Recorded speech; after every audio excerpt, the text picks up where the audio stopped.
Hey, how's it going? It's Jonathan.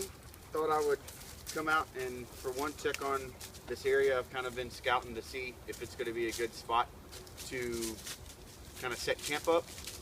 And my dollar bill is still on the tree after about 5 days now, so I figured I'll just keep leaving it up. That way I'll kind of know. No one's kind of knocked this bottle off yet or either, so I'll just deal with this later. But one cool thing before I get into what I was actually wanting to do on the video, I made a little fire last time and just kind of let it burn for a little bit and then kind of step back and just to see, you know, if anybody would say anything, because there's actually a sidewalk not too far, but you've got to walk kind of through some thick stuff and go over some stuff to get back here. So I figured that's why it would be a good spot. No one would want to do that, to just come hang out. But anyways, what's cool is that I put it out and covered up the little pit that I dug, and I put this stick sticking up in the ground, and I come back and it's just been dug up. All this has been dug up. This is new here, this wasn't here, and a couple of spots over there. So that's kind of cool that there's some animal activity. I expect it to be coon. I don't know, it could be coyote, but I know that, you know, fire pits and, you know, burnt wood and stuff kind of attract animals. So anyways, enough rambling. What I was going to do today is go to review something that I saw somebody put up on the Pathfinder Learning page, and also was talking to my good buddy Joe Mobley about. It's the Work Sharp field sharpener, a little small compact field sharpening device, and I was just going to come out here and show you its uses, go over the features. I've had it for about a year now, so I've put it through the work and to see, you know, how it would perform.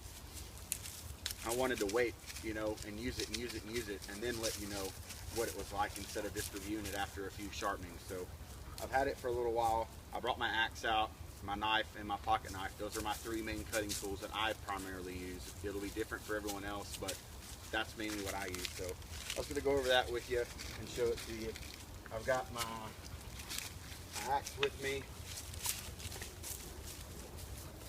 my main belt knife, and then I've got my pocket knife. And I keep most of my kit in this little travel case, like a shaving case, just because it's a big bucket style package, or big bucket style backpack, so stuff kind of flies around. But this is what I was going to go over. I'll show it to you real quick. It's pretty handy. Know how close I am, if I'm too close right now or not. It's pretty handy. It's about, let's see, get something to put it up against measuring wise. Here's a 1/2 inch ferro rod. I think it's a 4 inch, 3 inch, and it's about this long, or I've got to probably be more universal. My dog is just walking all over everywhere. He's going nuts. Here's a Bic lighter. So we know how big a full-size Bic lighter is compared to this. So it's not too big, but it's really cool. You've got multiple sharpening devices on it, and you know, I'll just go over it with you and change the camera angle and get a closer up view and kind of show you how all of it works. So let me adjust the camera. And all right, so here's a close-up of it. And the way it works is your main three primary sharpening devices on it are 2 diamond plates here and here, and then you've got a ceramic rod up top.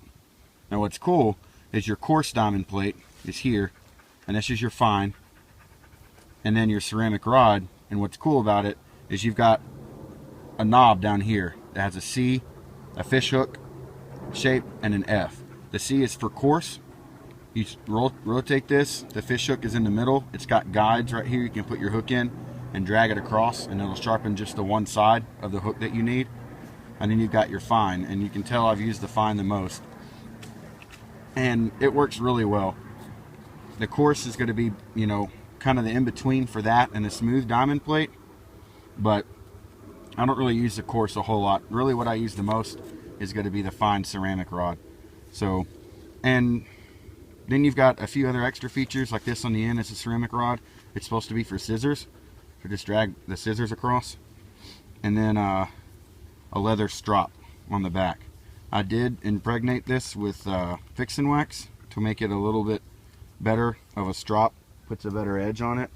But this is really my biggest complaint about the tool. I'll go into it in a little bit, but mainly it's got finger grooves here that you can hold on to while you're sharpening. And the cool thing is, like what I can show you with my axe here in a second when I get closer up, but these plates remove. There's a magnet right here that just, they stay on to. They've never fallen off in my pack. I've never lost them. They always sit really, really hard. They won't fall off. I haven't had that experience. And then the same with the diamond. And what's cool, I haven't taken advantage of it yet, but sorry, my dog is laid up underneath this rock over here. This is a little compartment. You could actually keep stuff in here if you wanted. I know it's not big enough for a big lighter. Maybe a small ferro rod could fit back here, but the reason why these remove is because you can also put your arrowheads in here. So you've got your different arrowhead shapes right there. So, and then I'll use this coarse one or the fine one for my axe and sharpen it like this if I don't have my puck, my Lansky puck with me. But yeah, that's it in a nutshell. And I can show you the different ways that I sharpen it, like how I hold it and all that, because that can be kind of tricky. Hey, get back here. Sorry, my dog was going rogue. That can be kind of tricky when you're out in the field, is you do need kind of a flat spot. So I'll adjust it and show you that. So if you can find a pretty flat spot like this rock here, that's going to be your best, especially if you're going to, when I use a ceramic rod, I want this strop to be sitting down on something. Normally I've got my little pad with me, or a flatter work spot that I'm not going to get a bunch of dirt and stuff on the strop, but just doing with what I got, you know, the best that I can right now. But basically, you want to try to find you this might be better right here. Yeah, there we go. You want to try to find you a flat spot. My main knife really doesn't need a lot of touching up or sharpening right now. I got through sharpening it not too long ago. Some dust and dirt and stuff in my sheath. But basically, what you'll do is just take it, and this was a complaint that someone had that I read, was the way they have this set up is these guides, or your bumpers, are set at 20 degrees. So if your knife is not a 20-degree angle, it's going to want to put that on there. Like basically what you're supposed to do, since it's a guided sharpener, is you lay your blade on this guide at the top and you roll your blade down, and as long as you hold your blade at that angle that this bumper is at right here, it's going to put a 20-degree angle on there. So that was a complaint that I saw somebody say, was why would I want a sharpener that puts a 20-degree angle if none of my knives are 20 degrees, have a 20-degree bevel on them? Well, I fixed that by starting here, and like with this, it's a Scandi grind, so all I have to do is roll it forward and then I can sharpen it. So, and it's the same with this. Even the ceramic rod has a bumper here that you start off at, but I don't ever use that. I always start here, roll it forward, and then sharpen it. Now you don't, unlike a ceramic rod that's standalone, like a ferro rod is, how you can go off the end, you know, you can't do that here. You've kind of got a limited window, and it does take a little bit of practicing to get used to it, but it works really well. And you can even sharpen it like some people, like this. You just find that guide. So, you know, that's the ceramic side, and then the coarse side, you can hear it's a little bit grittier. See? So, and I also saw that someone, oh, plate just came off. I also saw that someone was saying that the diamond plates ran out really quick.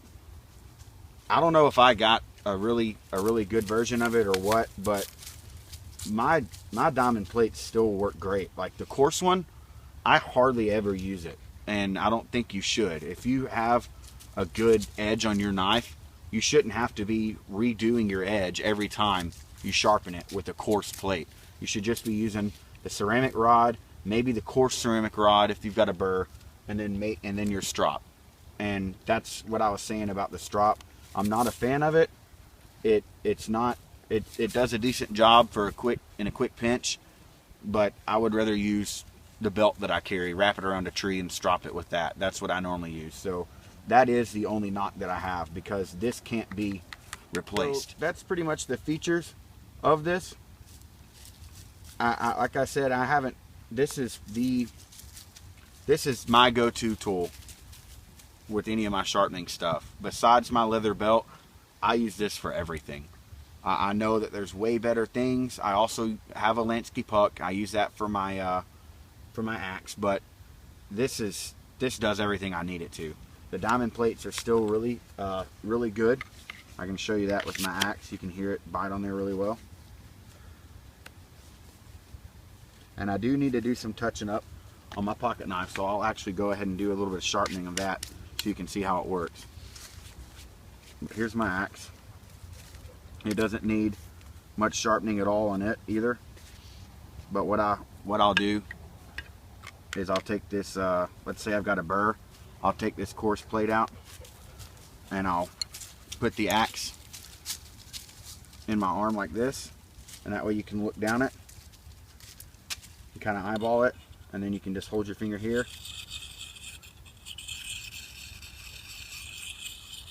and sharpen it. And when it's time to do the other side, I'll flip it around and set this down and then come up here and do this.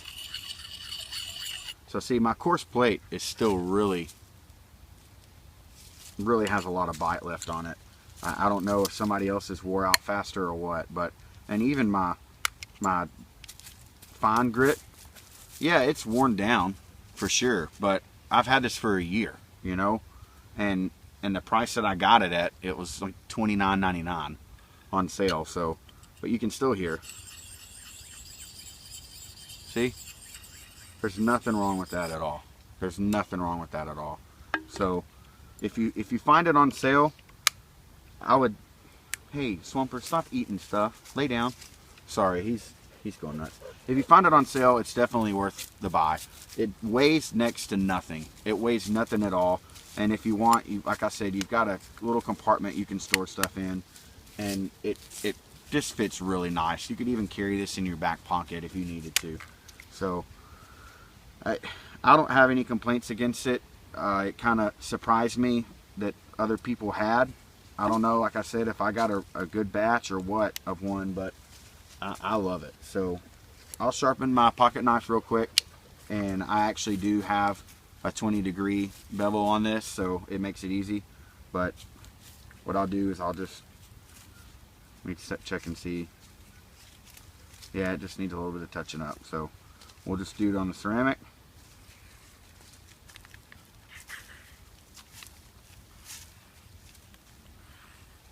I normally do 5 on one side, 5 on the other, and then I'll check it.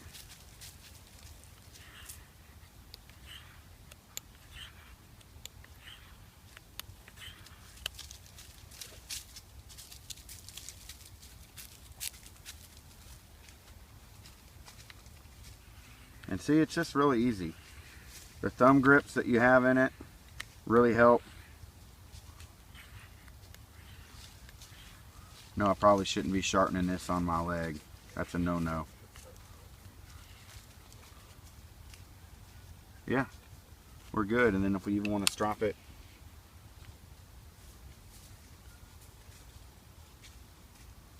I normally would spend more time stropping, but I don't want you to watch paint dry and watch me strop this 80 times on each side. So, and I'm not gonna, I'll do this at home, but I just wanted to demonstrate just how versatile it is. It is like what they call it, a field sharpener. So this isn't gonna replace any kind of desk sharpening devices that you have, at home sharpening devices that you have, you know, the belt sharpeners. It's not going to replace that. This can't touch those kind of things. Professionals use that stuff. But if you're out in the field and you want something to take with you to sharpen stuff on the fly, you know, I use this probably way more than what I should, but you know, it's lasted me over a year now, and I've got no complaints with it. Once again, it's the Work Sharp field sharpener. Just wanted to do a quick review. Y'all have a good one. Get out in the woods and go enjoy life.